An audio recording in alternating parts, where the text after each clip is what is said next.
Welcome back. I hope you guys had a delicious lunch. I was actually chasing up a couple cool products on the show floor during our little break. There's a Acer graphics dock that I just was dying to try out a little bit of gaming on. And of course, the drone masters are out and flying and getting ready for the races tomorrow. So be sure to tune in tomorrow for everything drone master related. But before we get into all of that, we're coming back from lunch with a repeat offender.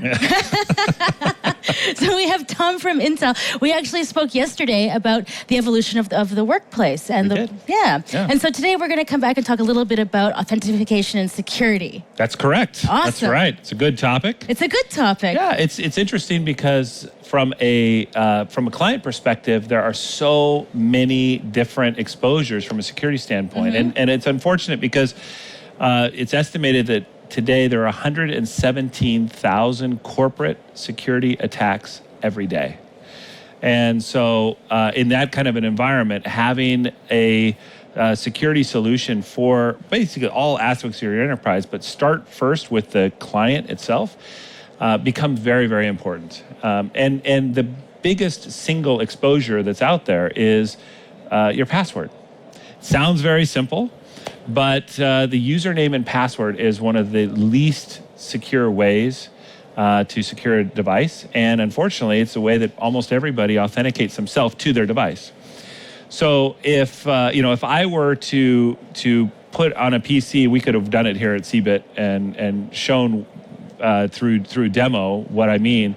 We could have said, here is a PC, put in your username and password and we'll tell you how secure your PC is, or tell you how secure your password is. We would have gotten an unbelievable number of people that would have put their username and password voluntarily, and we just asked them to, go ahead and do that.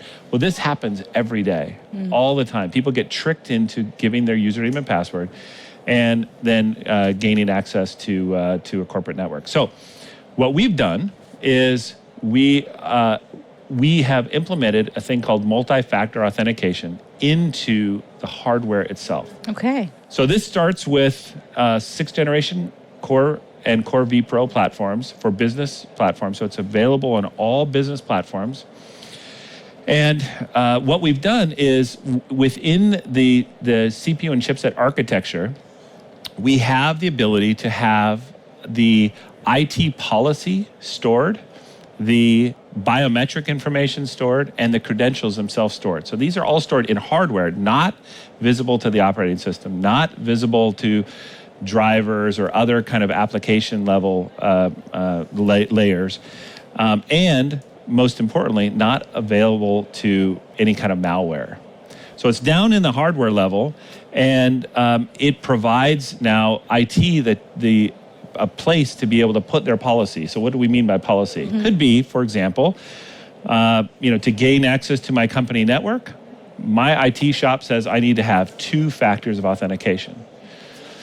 And those decisions are then stored in this space. So the factors that we're looking at, so there's, at the general level, it's something you are, like a biometric, something you know, like a PIN, or something you have, so like a phone. And so we have these different factors that are all supported with Bluetooth proximity with your phones, with a protected PIN display that comes and is generated directly out of our graphics engines, and then something you are, like biometrics, with fingerprint sensors. And these are all directly communicating straight into the hardware, all completely encrypted so you can't swipe the information on the way in.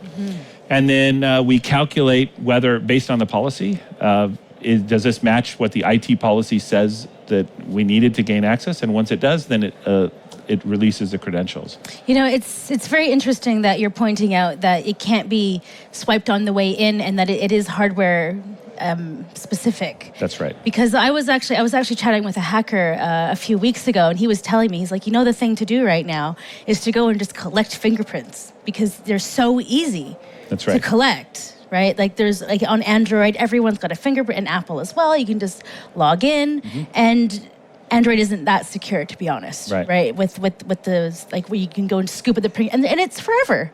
It's not as if you're changing your fingerprints, That's like right. you're changing a pin. No, I think it's a really great forever. point. It's a great point, and that's why when there's some people that were looking at biometric logins, and they said, well, you know what we'll do is we'll put that on a server somewhere, and then all of our employees' information will be in a nice central repository, and then they can just test themselves to that known good in the server. The problem is when you aggregate all that biometric into one place, a single attack.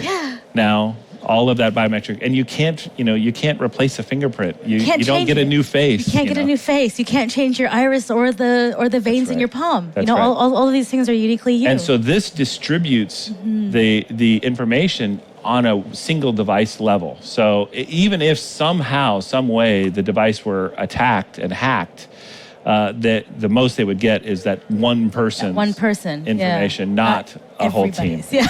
Exactly. So that's important. It is. But I thought what I would do is just give you a simple demonstration of how this would work. Here, we'll put it right up here so people can see. Perfect. And so this particular demo is set up so that the the IT policy is that first it needs to make sure that your phone is near the PC. So this is my phone next to my PC, and once it sees that it's within proximity range, then it will ask for a fingerprint. So this is the IT policy that we happen to put on this machine.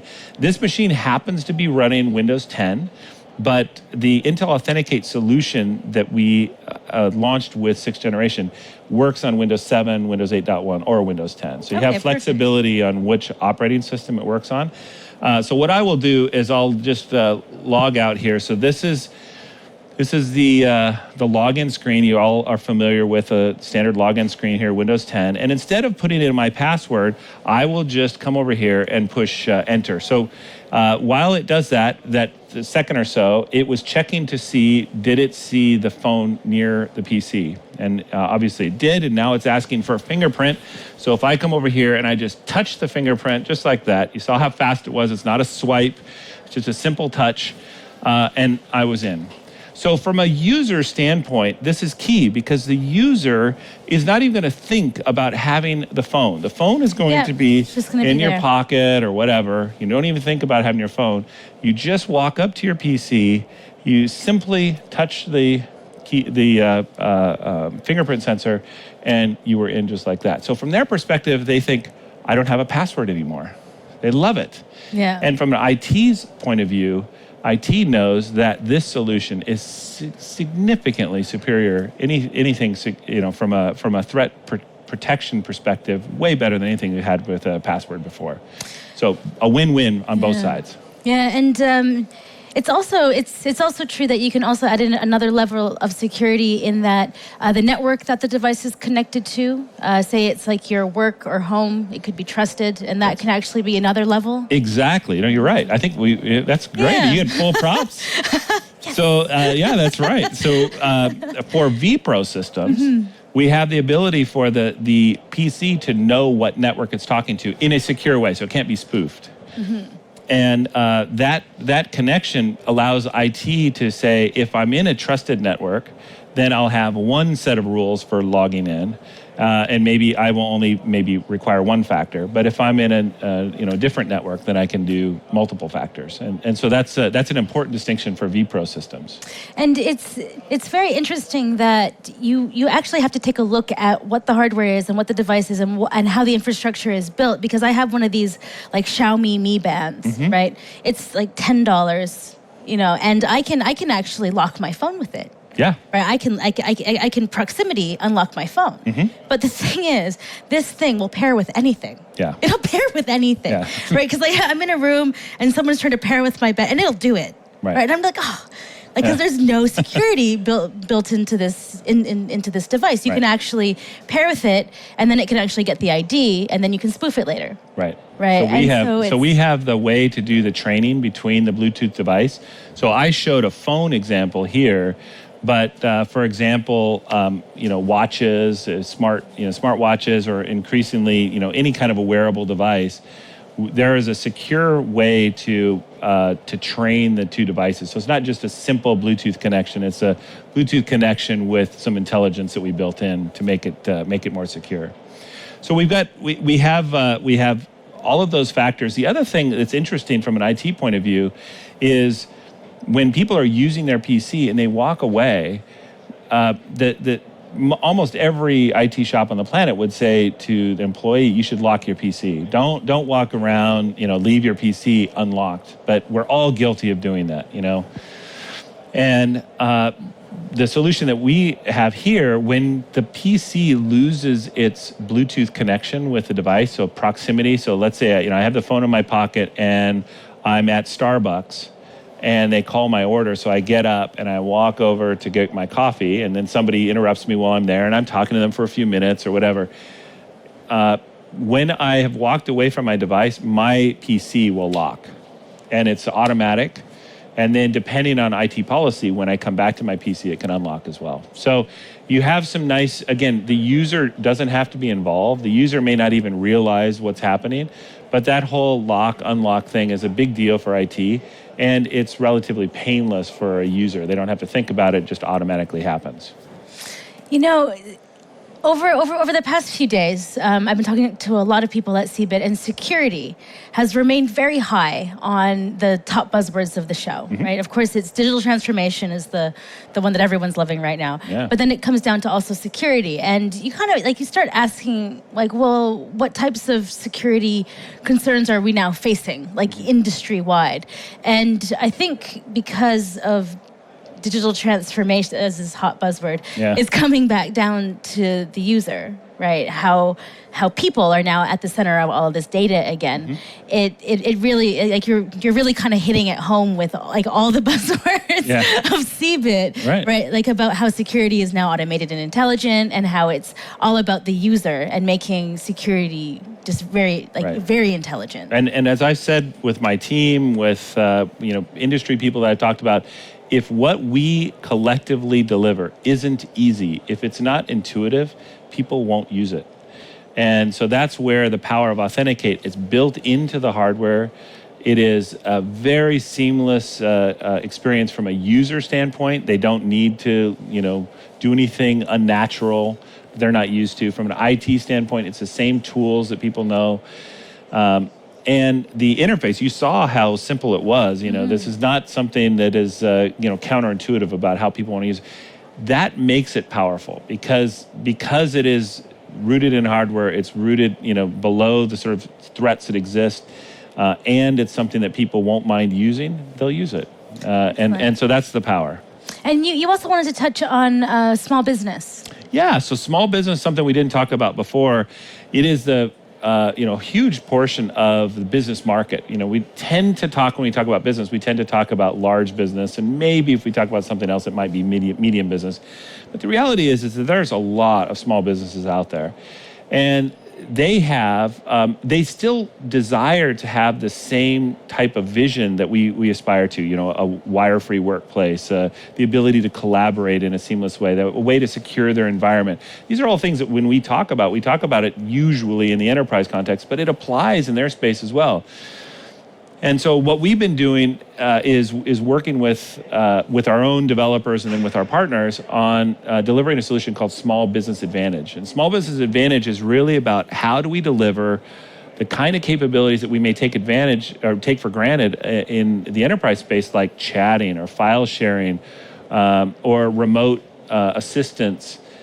These are all things that we can deliver with Small Business Advantage. It's very intuitive. It's designed. It comes preloaded on certain configurations from OEMs, and it's basically designed so that the company, whether they're a pet store owner or a baker, or a dry cleaner, they will open up the box. They'll be able to turn it on, click on the Small Business Advantage solution. And it's very intuitive. It'll walk them through step by step how to set up their different PCs so they can talk together. And then even when they're remote, so let's say they're at a customer site, they're out, maybe they're at home, they forgot a file, they can remote into their other devices, and they can pull down files, they can chat with other people. and do other security related things. Like, for example, we talk about things like multi-factor authentication, which of course a small business can use because it's on any business platform.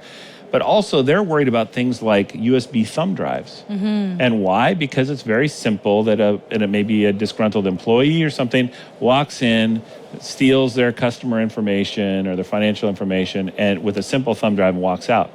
Well, today, you know, a lot of people, what they're doing to fix that problem, they are literally taking hot glue and they are pumping hot glue into the USB port. That's hilarious. Yeah, it's sad. I've never heard of that. Yeah, and so that way they've disabled the USB port. We have a way with our solution to disable the port completely, or we can disable it for categories of devices, or we can do a whitelist. So certain USB drives are okay, and they will function, but it's down to the specific serial number of that specific device. And any other device would need to get approval from the owner, as an example. Now, is this 6th generation Core V Pro specific, or is this more more general solution? It's a general solution. It's available obviously on 6th generation, but it's available on previous generations as well. And we've been seeing it adopted more so in places like China and some of the emerging markets where you have a disproportionate number of small businesses. But it's by no means unique to an emerging market. It's very relevant here in Europe as well as in the U.S. as well. Absolutely. Yeah. All right, Tom. Well, thank you so much for taking the time to pop back in. Stop back in and say hi. Pop back in and say hi. All right. Well, thank you very much. Always a pleasure. Okay. All right, so we're just going to take another quick break, and then Sasha will be back to join you with another exciting interview.